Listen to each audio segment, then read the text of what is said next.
at challenges being faced in passport processing at home and in the diaspora will soon give way for the emergence of seamless passport application and processing. He said the agency is not unaware of challenges being experienced by applicants in accessing passport services in recent times, but the various efforts put in place in recent times will address the issues as more passport front offices are being opened.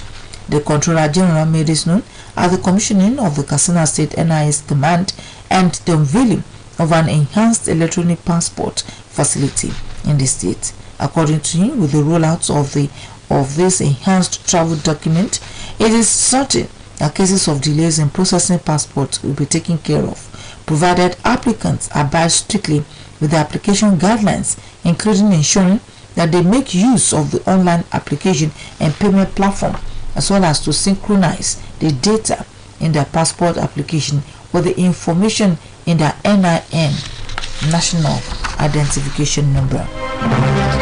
Owner of Eaton's Hotel Ilefe, Dr. Ramon Adedoyin, standing trial alongside 6 of his employees in the case of murder of a master's student of Obafemi Awolowo University Ilefe, Timothy Adegoke, today closed his case. All 7 defendants were present in court for the day's proceedings, but Okon Ita, the counsel to the 7th defendant, Adeshola Adedeji, was allowed the first defendant to call witnesses after the murder was added to his charge. But while addressing the court today, Adedoyin's counsel, Mr. K. Elejasan, said he was constrained to close his case after 2 witnesses he intended to call failed to appear. Eleja said he had planned to call Inspector Victor Ekpenyong and an Assistant Commissioner of Police, Dr. Benedict Agbo, of Nigerian Police Force Forensic Science Laboratory, Force SID Annex, Alagbon, Lagos State. The other said despite all effort made, both were not in court. Speaking further, the defense counsel said Ekpenyong was contacted after the last adjournment and assured him that he would be around, only to decline his appearance 24 hours before the sitting, citing a special duty assigned to him. He sought adjournment for the adoption of final written addresses by the parties.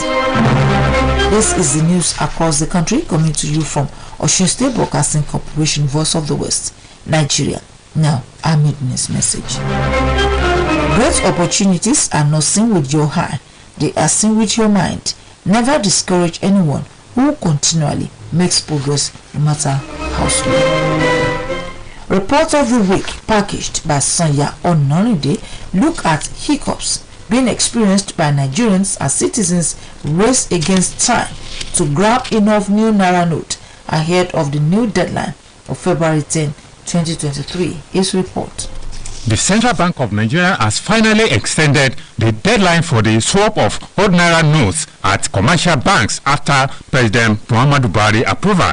In a statement recently released by the Governor of the Central Bank of Nigeria, Mr. Godwin Emefiele, disclosed that the new deadline is February 10, while the deposit of the old Naira notes directly with the CBN will go on until February 17, 2023. Nigerians had been experiencing hardship in swapping the old Naira notes for the new Naira notes of 1,000 Naira, 500 Naira, and 200 Naira, with deadline initially scheduled at 31st of January 2023.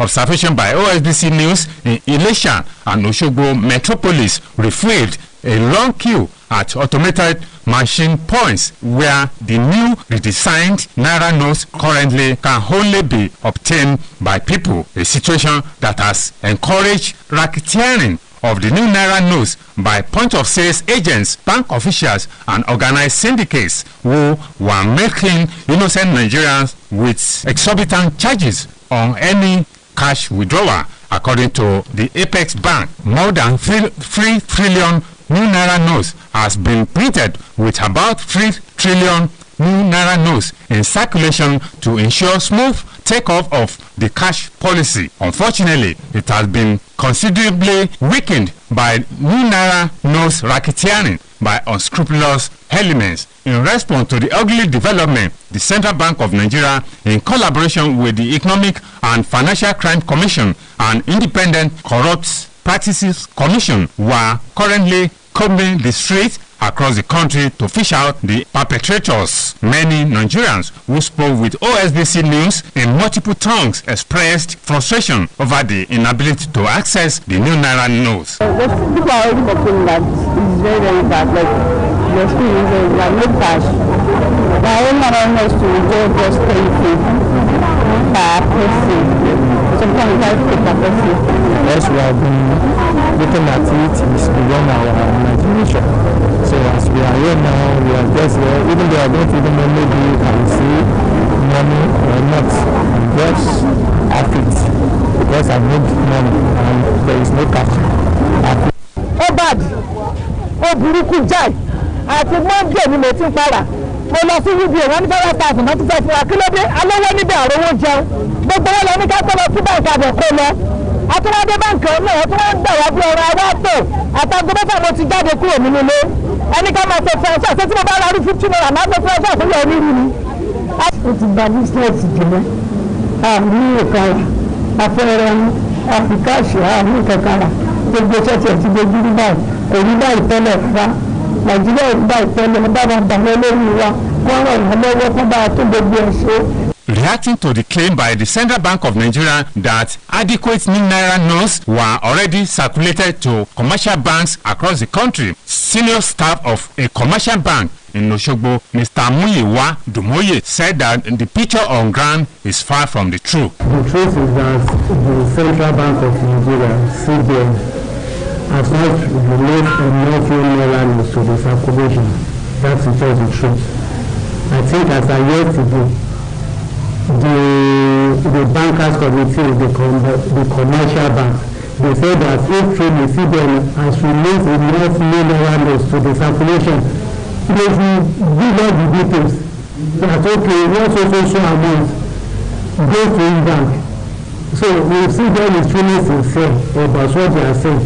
They should publish the details of the total number of new notes that was released into circulation based on each bank.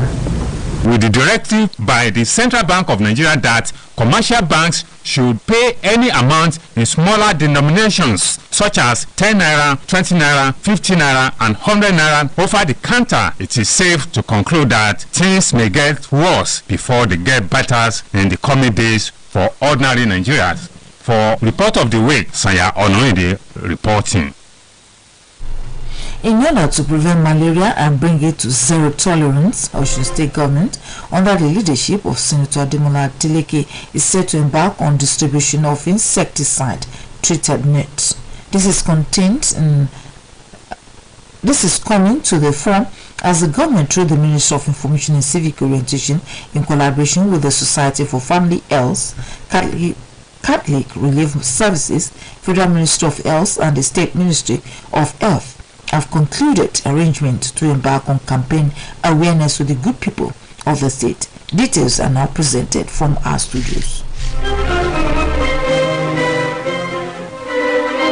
Welcoming the facilitators to Osun, the coordinating director, Ministry of Information and Civic Orientation, Mrs. Olubukola Aderibigbe, applauded the project organizers for the life-saving and humanitarian gestures towards Osun populace. She averred with delight that healthy living for all and sundry in the state is one of the objectives of Osun State government, adding that taking steps to erase and prevent malaria by providing the insecticide-treated nets to every household irrespective of status is commendable. The coordinating director, who noted that the Ministry of Information is the information hub of the government, then applauded the activities of the facilitating agencies in the health sector and assured them of adequate support and partnership to creating elusive and consistent awareness on distribution of the nets. Earlier in his welcome address, the ITN state officer, Dr. Olufemi Oroge, revealed that the insecticide-treated net was last distributed in the state in 2020, stressing that it has a lifespan of about 4 years. Dr. Oroge explained that the distribution of the new set of nets to replace the old ones is to ensure that the target objectives of getting the new net, which was specially designed for usage against mosquito bites and malaria prevention, is optimally achieved. He He maintained that mass coverage and usage of mosquito insecticide-treated nets is the most cost-effective means of malaria prevention, adding that the project is sponsored by Global Fund and implemented by the Society for Family Health in Osun State. Also in his remarks, the Society for Family Health 2023 ITN campaign manager, Dr. John Ochole, highlighted that 3 million nets will be distributed to Osun households through the use of door-to-door distribution method. He stressed that at last distribution, 19% performance was achieved, noting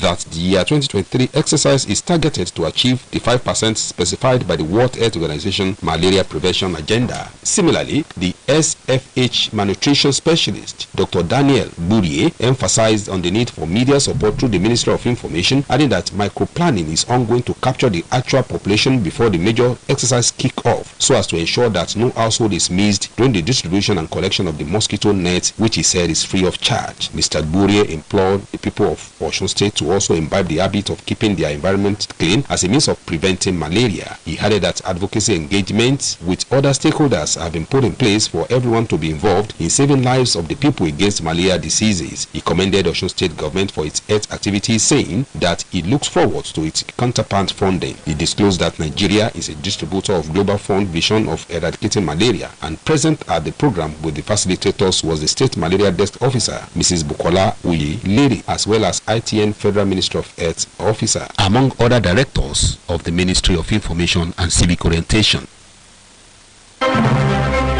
The Joint Labour Movement of Osun State has commended the Governor of Osun State, Senator Ademola Adeleke, for his kind gesture in approving welfare packages in the circular letter for active workers and retirees in response to their various interface with the government. In a statement jointly signed by the NLC Chairman Jacob Adekomi, TUC Chairman Adekola Debowale, and JNC Mr. Lasun Akindele, the Labour leaders described the governor's gesture as unprecedented. Therefore, the Labour movement, on behalf of the entire workers and retirees, pledged their continued loyalty and support to the government for this act of kindness, which will definitely serve as a veritable drive for increased productivity of the dutiful members. And statement posited. The State Head of Service, Mr. Leyano, has directed all accounting offices of ministries, departments and agencies, including local government as well as local council development authorities, to attend the public lecture tomorrow morning as a matter of duty. Venue of the public lecture, entitled Effective Leadership in Governance and Administration, is built for Staff Development Center, Government Secretariat to Shubo. A statement by Mr. Kolawole Akintola on behalf of the Head of Service indicates that the public lecture is at the instance of Moses Nolajo Abuaba Trust Foundation.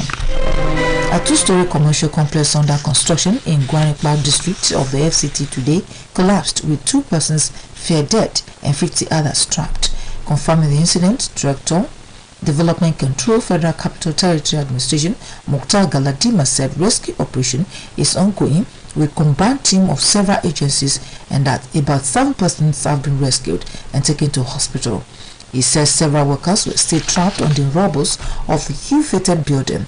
The coordinator of Abuja Metropolitan Management Council, Umar Shuaib, said that while the council will not appropriate blame to anybody, investigation will commence immediately to ascertain both the remote and immediate causes of the collapse.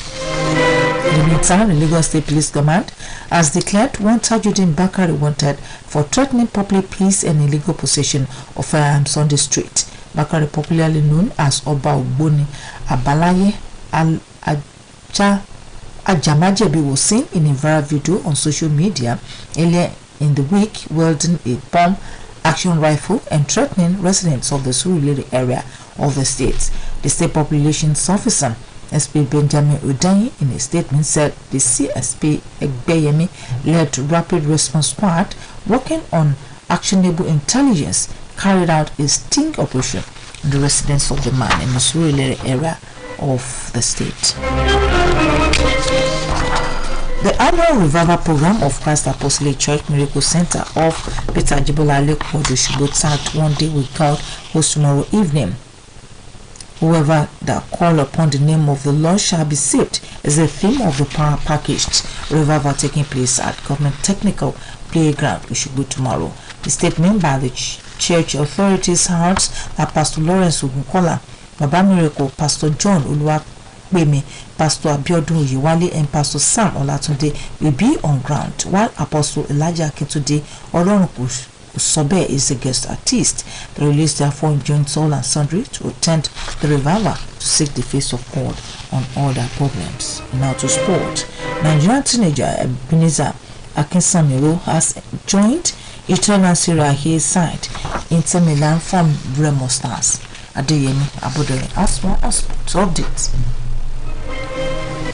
African Soccer Ruling Body CAF has conducted draws for the 2023 Under-17 African Cup of Nations, and Nigeria's Golden Eaglet are to compete with 3 other teams in Group B. 12 countries qualified to compete in the tournament slated to hold in Algeria. The Golden Eaglet, the most successful country in the competition, qualified to play in Algeria after they emerged as winner of WAFU B tournament in Gold Coast, Ghana. According to the draw conducted in Cairo, Egypt on Wednesday, Nigeria were placed in Group B alongside Morocco, South Africa and Zambia. Group A consists of host Algeria, Senegal, Congo and Somalia, while Group C housed Burkina Faso, South Sudan, Mali and the defending champions Cameroon. Meanwhile, head coach of the Golden Eaglet, Nduka Ubade, has reacted to Nigeria's group opponent in the CAF Under-17 African Cup of Nations conducted in Cairo, Egypt. The former Nigeria international, who spoke about each team in the competition and target of Nigeria reaching the next Under-17 FIFA World Cup in Peru, described Morocco as one of the favorites to win African Under-17 tournament, considering what they have done in the World Cup, which he noted will motivate the Under-17 team. Ubade also acknowledged South Africa and Zambia as evolving nations in cadet football, but optimistic that the Golden Eaglet will qualify for the semi-final.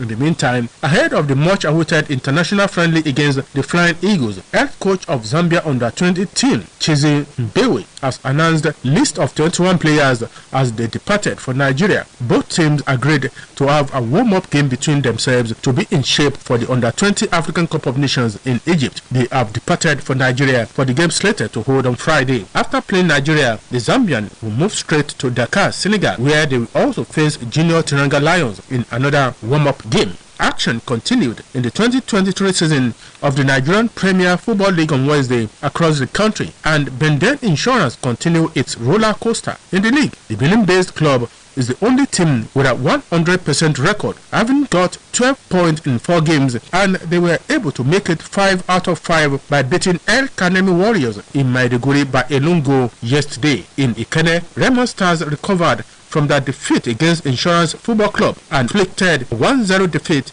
on Enyimba, while Rivers United defeated visiting Wiki Tourists 2-1 in Porako. Former champions Plateau United secured their second win with a 1-2 win over host Nasarawa United in Kaduna. In Ibadan, Kwara United secured their first win of the season with a 2-1 win over Akwa United in Gombe. Gombe United defeated Shooting Stars Sport Club 2-1. Remo Stars midfielder Ebenezer Akinsamiro has completed his move to Italian Serie A giants Inter Milan. The teenager, who is an academic product of Remo Stars, signed a 4-year deal with the 2010 UEFA Champions League winner. He featured for Remo Stars in the 2021-2022 MPFL season. Sport update returns tomorrow. My name is Adeyemi Abodere.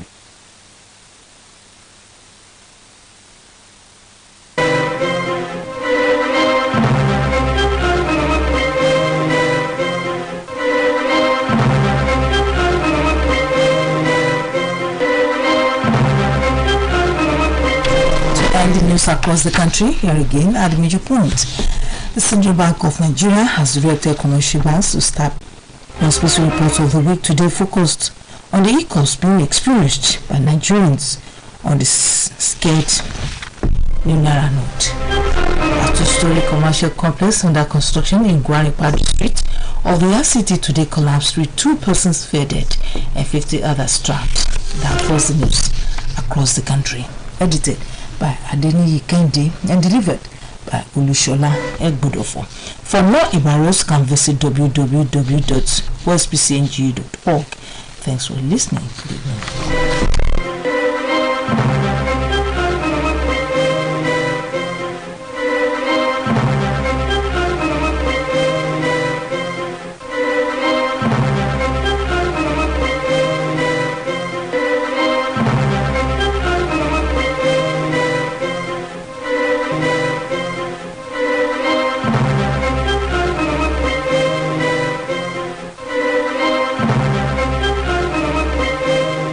Some jollof rice to be delivered. Mama saves the day. Lunch is here. Mom, I got some Coke too. Just come and eat, Joe. Cook up memorable moment. Mommy, I beg you. Dejena, as I buy my glossy like this spirit, I first collect 1,000 naira welcome bonus. Sarah. As I don't recharge, mom, bro, knock me 10 times airtime bonus. I also enjoy double data. Join. Wait, you mean 1,000 naira welcome bonus? The globe break at the universe now. You want try? Oh, no wonder boys will flex anyhow on top for 247 non-stop. Yeah, I don't come. My people, don't let grass grow under your leg. Go get your glow sim today. Dial it. Màá gbé òdodo lọ̀rọ̀ ọlọ́run àlá òdodo sí lọ̀rọ̀ ànábì ó sọ nígbàwọ́ ẹ̀ ìpè ànábì wà má aláìná ìlàlùbálágùn mubin máa gbọ́ ètò ìpè ànábì lórí OSBC 104.5 FM láago kààbọ̀ sọ ọjọ́ Sunday kó o tún gbọ́ ti Sunday tó ń bọ̀ yìí insha Allah ìpè ànábì ní a ó jọ máa gbọ́ ni.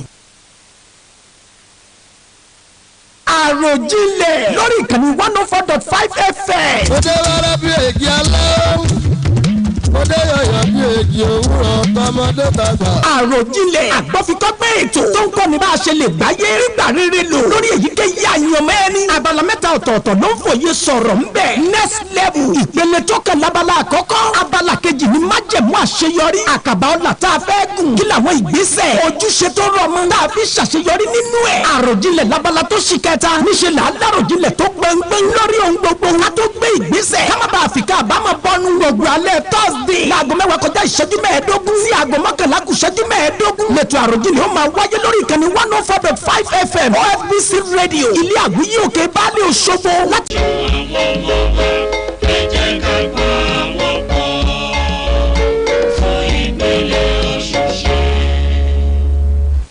Láti rédíò Ọ̀ṣun 104.4 FM Òṣogbo alóore ìwọ̀-oòrùn Nàìjíríà iṣẹ́ ajé dìrọ̀rùn lọ́sùn náà ní ètò tí ó máa tẹ́tí sí eléyìí tí ó ń ká and participate. Ọ̀ṣun Micro Credit Agency bá wá kọ̀ tẹ́ ò má dé ìṣẹ́ nípa sísan owó náà padà lásìkò tẹ̀ ẹ̀dá kí ẹlòmíràn náà lè jàǹfààní ètò ẹ̀yáwó náà. Ìjọba ìpínlẹ̀ Ọ̀ṣun ní àwọn ò ní kùnà rárá láti mú ìlérí tàwọn ṣẹ. Ìdí èyí tí wọ́n fi ní ká fọn rere kìlọ̀ yìí sí gbogbo ẹ̀yin tẹ́ yá owó nílé iṣẹ́ ayánilówó ìṣòwò ni Ọ̀ṣun lásìkò tẹ̀ ẹ̀dá torí pé ìjìyà tó lóòrìn ti wà ní ṣẹpẹ́ fún ẹnikẹ́ni tá jẹ wà bàjẹ́ ìbá ṣìmọ́ lórí. Ṣé awífúnni kó tó dání àgbà ìjàkadì ni kẹ́ni tó gbọ́ sọ fẹ́ni tí ò gbọ́ o. Ìjọba ìpínlẹ̀ Ọ̀ṣun ké tantan.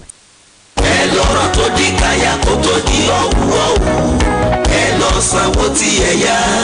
Gbogbo ẹ̀yin tẹ́ yáwó lábẹ́ ètò ẹ̀yáwó kéékèèké tí ò lè lè nú ti báńkì àpapọ̀ lẹ wá ṣagbátẹrù ẹ̀ lábẹ́ ètò ìjọba ìpínlẹ̀ Ọ̀ṣun ọ̀rọ̀ lẹ́gbọ́ yìí o. Àjọ àwọn báńkì tiwantiwa National Association of Microfinance Banks ẹ̀ka tìpínlẹ̀ Ọ̀ṣun ti ṣe tán láti gba gbogbo owó tẹ́ yá padà. Ẹni tó bá wá kọ̀ láti sanwó tó yá padà yóò rí pípọ́ ojú wa o. A ti ṣe tán báyìí láti máa kéde orúkọ gbogbo àwọn ayáwó tán ra mọ́bọrí lórí ẹ̀rọ rédíò tẹlifíṣàn àtiwé ìròyìn ojoojúmọ́ lẹ wa. Gbogbo dúkìá tí irú ẹni bẹ́ẹ̀ bá sì fi so nípòwọ́ pátá. Nítorí náà kí gbogbo ẹ̀yin tẹ́ yáwó ìpínlẹ̀ Ọ̀ṣun tètè dá owó náà padà ní kíákíá. Olùkéde àpapọ̀ ẹgbẹ́ àwọn báńkì tiwantiwa National Association of Microfinance Banks nípínlẹ̀ Ọ̀ṣun.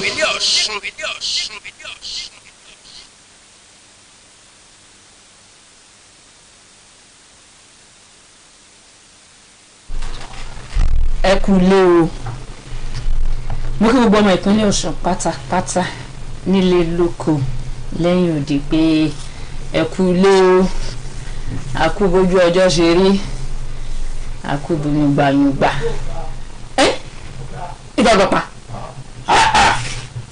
Làtífù lórúkọ gíwá àjọǹkà nípínlẹ̀ Ọ̀ṣun bàbá wa Adésùnyà Ọlọ́pàdé náà ni mo kí gbogbo ẹ̀yin wa pátápátá tẹ̀ ń gbọ́ ètò iṣẹ́ ajé dìrọ̀rùn lọ́sùn lásìkò yìí wípé ẹ káàbọ̀ ẹ kú lé o sórí ètò náà lẹ́ni gẹ́gẹ́ bí ṣe wa a ti wà níkàlẹ̀ bàbá wa ti wà níkàlẹ̀ agbẹnusọ fún àwọn àlejò wa pàtàkì lẹ́ni lórí ètò àwọn náà ti wà níkàlẹ̀ gbogbo wa ti jọ péjú bá a ṣe jọ péjú lẹ́ẹ̀kan sí mo ní lórúkọ bàbá wa Adésànyà Ọlọ́pàdé mo kí ẹ̀yin èèyàn wa èyẹ káàbọ̀ sí orí ètò lẹ́ni àwọn àlejò wa pàtàkì lẹ́ni láti ìlú Ìkirè ni gbẹnusọ fún wọn lórí ètò ọ̀hún lẹ́ni ṣùgbọ́n kó tó di pé wọ́n ṣílẹ̀kùn fún ọ̀gbẹ́ni Sẹ̀míù láti wọlé bàbá wa tó ti wà nínú ilé tán ti wà lórí ìjókòó Gíwá Àjọǹkà nípínlẹ̀ yìí ẹ jẹ́ kí wọ́n kí ẹ̀yin èèyàn wa káàbọ̀ sórí ètò lẹ́ni.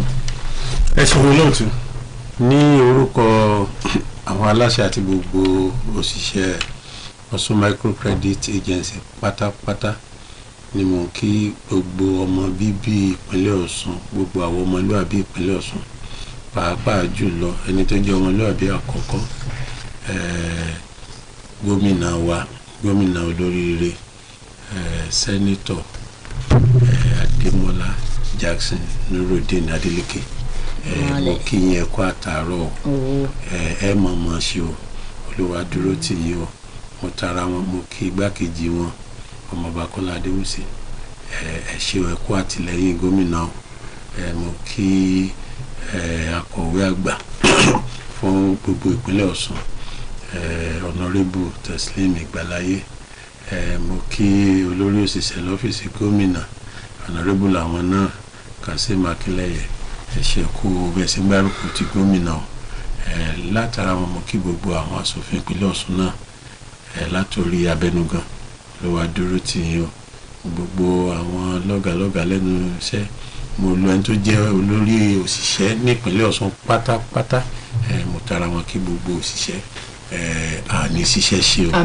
Olúwa dúró tì wá o mẹ jẹ́ kí wá kí àwọn èjìká tí jẹ́ kí ẹ̀wọ̀ bọ́lọ́run ẹni náà àwọn làwọn báńkì alábọ́dé tá a jọ ń tọ̀ sí odò tó dò fi ń rú tí wọ́n ṣoṣo gbogbo àwọn aláṣẹ àti olùdarí báńkì alábọ́dé tí a jọ dòwò pọ̀ Olúwa dúró tì yín o iléeṣẹ́ yín yóò máa gbèrú sí ni o ẹ̀yin náà lágbára lọ́wọ́ Ọlọ́run òkè lókè lẹ́ẹ̀ máa lọ mo kí gbogbo àwọn tí ó jẹ́ pé wọ́n jẹ́ oníbàárà wa torí tí ò bá sí àwọn kò lè sá wa náà bíjọba kówó lẹ̀ jù bẹ́ẹ̀ lọ tá a bá rẹ̀ tí ó gbà lọ́dọ̀ wa àwa náà a máa bẹ àwọn èèyàn nígbà ẹ wá gbowó ìjọba ní pé kẹ́ ẹ gbà kọ́rọ̀ ajé ìpínlẹ̀ Ọ̀ṣun ó lè rú gbọ́ngàn sí ni mo kí pàápàá jùlọ àwọn tó yẹ pé tí a bá ti ṣàdéhùn ni wọ́n má déhùn sẹ́ tí wọ́n bá gbowó tó yẹ pósù méjìlá ní ìlú bọ́tọ́ tó ka àbọ̀ ni tí wọ́n bá ti kó tó gbà náà gan ẹ ti rọ́wọ́ wọn tí wọ́n ti máa sanwó padà ló jẹ́ kọ́pọ̀lọpọ̀ náà wọn kan ti gbà lẹ́ẹ̀mẹ́fà ẹ̀ẹ̀méje torí pé wọ́n ń ṣe dáadáa Ọlọ́run á máa ràn yín lọ́wọ́ bẹ́ẹ̀ ṣe ìtorí ẹ̀yin lẹ jẹ́ kí ètò yìí ò tí máa lọ ẹ̀yin lẹ ṣe kóríyá fúnjọba tíjọba tó ń fi rún parúnṣẹ́ sí ètò yìí ojú wa ní ti ẹ̀yin náà àwọn kejì náà làwọn tó ṣe apá kan jà mọ́ àwọn náà tó pé sórí méjì o àwọn kan ń bẹ tó yẹ pé dídà lọ dà ọmọdé ẹgbẹ́ ìsìlẹ̀ ọmọ àwọn náà tí wọ́n wá lè ṣe tó ṣe pàtàkì jù mo máa ń sọ lójoojúmọ́ ẹni tí ó bá ti máa jó tìǹà sóńgbò àwọn tí wọ́n fún yín lówó láwọn báǹkì alábọ́dé yìí ẹ lọ sọ́dọ̀ wọn ẹ ṣàlàyé fún wọn ọwọ́ tí bá ń dún ní àìtí ìbọnú aṣọ ẹ yọjú sí wọn torí kò sí bí ẹ lè ṣàdé ọwọ́ òfin ìjọba mọ̀rin náà ni ó kúkú wá dá kẹ́ lọ fúnra yín wọn pẹ̀lú iye àtẹ̀yẹ kí wọ́n dẹ̀ sọ yín kí wọ́n sọ fún yín ọ̀nà tá a bá yọ tí èèyàn fi yọra ẹ̀ nínú ọ̀fẹ́ Olúwa dúró tì yàn sẹ́rí àwọn kan wá ní lọ́kàn pé owó ìjọba ni kò le tó bẹ́ẹ̀ àní san padà àwọn yẹn mo fẹ́ bá sọ̀rọ̀ pàtàkì lẹ́nu mo fẹ́ kí wọ́n tún èrò wọn pa kí wọ́n má sọ ìjọba lẹ́nu torí mo bá di pé ìjọba bá bẹ̀rẹ̀ ní ìsìn tá a bá ń lo ọwọ́ líle fún wọn náà máa pariwo ìjọba kan ní ìsìn báyìí ìgbà tí ṣe ń jẹ elégbò báyìí ọ̀sẹ̀ ń torí o nígbà elégbò bá wa ń jẹ tí ń jẹ tí ń sọ ẹnu náà máa pariwo pé elégbò ń jẹ sí Ọlọ́run ó dúró tì wá o mo kí iléeṣẹ́ yìí o torí pé àfọwọ́sowọ́pọ̀ wa náà ló jẹ́ kí àwọn èèyàn lè máa gbọ́ wa káàkiri ní ìpínlẹ̀ Ọ̀ṣun àti ibi tó ju ìpínlẹ̀ Ọ̀ṣun lọ iléeṣẹ́ yìí wà ní jóná látòrí ọ̀gá wa pátápátá nílé iṣẹ́ yìí. Abdulrasheed Olúwakáyọ̀dé Olúwa máa dúró tì í o dé gbogbo àwọn èèyàn ibi iṣẹ́ mo wá kí olóòtú wa náà obìnrin bí ọkùnrin tọ̀sán tòru bí ìgbà tá a jọ ń ṣiṣẹ́ nìsín ni wọ́n pè ọ́n wọ́n bẹ̀rẹ̀ lè mọ̀ pè ọ́n láago 2 òru gan tó ń bọ́ lábàdé mo gbàdúrà fún ní tẹnugbó bí ọwọ́ Olúwa dúró tì í o. ẹ ṣeun bàbá wa ẹ ṣe o ẹ túbọ̀ máa lo orí ààyè náà lò ẹ lò pẹ́ torí ẹ ń ṣe dáadáa gbogbo ọmọ ìpínlẹ̀ Ọ̀ṣun nínú wọn sì ń dùn pàápàá jùlọ gbogbo kọ̀rọ̀kọ́ndù ìpínlẹ̀ Ọ̀ṣun tí ọwọ́jà àjọ ńkà tó dé wọ́n dúpẹ́ wọ́n ṣàdúrà kódà tí wọ́n bá pè mí báyìí wọn ò parọ́ ẹlòmíà alẹ́ lòmíà ìgbà tí èèyàn lè pè ẹ bá ti rí strange náà bàbá ẹ ti mọ̀ pé àwọn kíláǹtì ńkà nìyẹn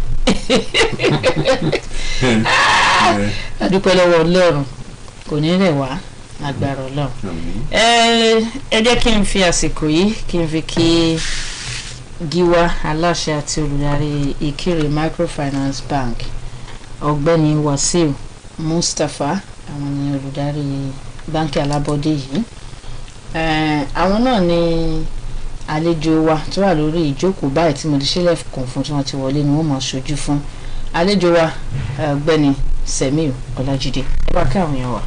ẹ ṣeun lóòótọ́ àti gbogbo àwọn èèyàn wa àdúpẹ́ lọ́wọ́ Ọlọ́run tó mú wa lọ ní ìjẹjọ tó tún dára padà ní ìní Olúwa ṣeun àwọn afẹ́fẹ́ àfi kí àwọn èèyàn wa nígbẹ̀rún Ìkirè lọ́hùn àdúpẹ́ lọ́wọ́ wọn fún àtìlẹ́yìn tó gbọ́ngbọ́n tí wọ́n ṣe fún ilé ìfowópamọ́ Ìkirè Microfinance Bank torí ní ìgbẹ̀rún ibẹ̀ ó dàbí ẹni pé àwọn èèyàn tó wà ń bẹ̀ tí wọ́n gba wọn ń ṣe dáadáa àwọn tó ṣe dáadáa bẹ̀ wọ́n pọ̀ dáadáa ju àwọn táwọn lókù tí ò ṣe dáadáa so àwọn rọ àwọn náà adẹ̀ǹgbàdúrà fún wọn káwọn náà kí kọ́lọ̀ bá wọn ṣe káwọn náà lè máa ṣe dáadáa wọ́n sì ní lọ́kàn pé owó ìtàn bá gbà àwọn gbọ́dọ̀ dá padà ni àfi bẹ́ẹ̀ àfi kí àwọn èèyàn wa tí a jọ ń ṣiṣẹ́ ní Ọ̀ṣun Microcredit Agency láti ibi tí ó ti bẹ̀rẹ̀ tó dé fún àtìlẹ́yìn tó gbọ́ngbọ́n tá à ń ṣe fún ọ̀gá wa lágbára Ọlọ́run gbogbo àràjẹ jẹun àmín Ọlọ́run